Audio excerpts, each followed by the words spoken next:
जय जगन्नाथ आपण मानकु समस्त को मिली मिश्र देसी किचन यूट्यूब चैनल को स्वागत। आज आमे करिबा खड़ा साग खरड़ा। ए खड़ा साग खरड़ा होची ओडिया मानकर बहुत ही पसंद। पखाल भात रे साग खरड़ा पूरा चारचांद लगे दे थाए। तो देखंतु मु नै जेछि साग। तो ए साग को आमे कोन करिबा भलो भाव रे बाछिबा आ धोईकी रखिबा। तापरे बसैबा कड़े रे दबा 8 ରୁ 10टा बड़ी। ये जो साग मो खरड़ा करछि खड़ा साग खरड़ा एटा 7 ରୁ 8 लोकन को पय करछि। तो मु सेति पय नेछि 12टा बड़ी। तो आपण केते क्वांटिटी रा बड़ी पकेवा पय चाहुचंती से हिसाब रे बड़ी रो परिमाण नै जिवे। आ ताकू कोन करिवे एंती हल्का ब्राउन हबा पर्यंत भाजी नेबे। आउ जेतेबेले बड़ी भाजी हो ताकू गोटे अन्य पात्र रे रखिदेवे। तापरे से कड़े रे पुणी देवे तेल जिते गरम हो सांग मैंने से पकेबे बिरी डाली कौन पाई पकाउची ना बिरी डाली रो फ्लेवरटा बहुत ही बढ़िया आसता है। तापरे आमे दबा सोरिष और सुखा मरीच।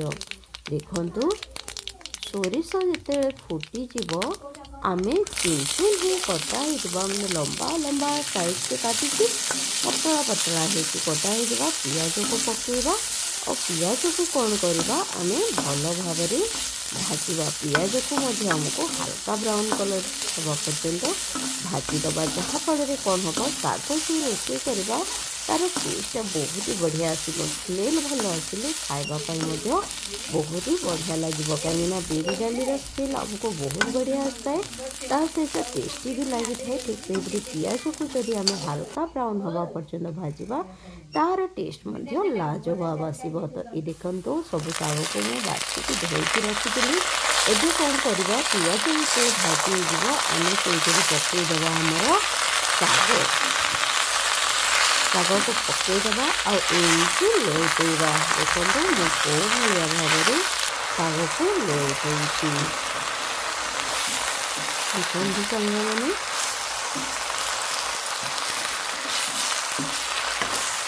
देखो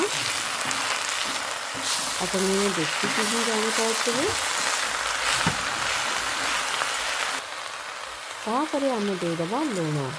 लुण सब मन रखिए साग रोषे कर लास्ट मुहूर्ते आपने जब फास्ट लुण देते जापारे केते लुण पड़ो। कहीं सागटा बहुत सांस्कृतिक होता है तो जना पड़े लुण परिमाण केते पड़ो बोली। देखते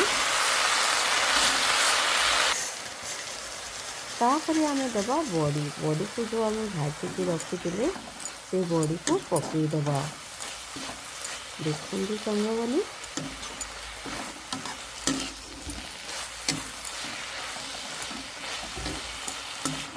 देखो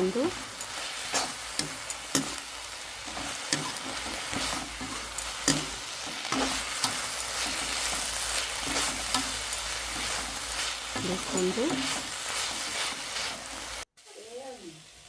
रेडी हो गला आमर साग। एबे गरमा गरम आमे परसी दबा।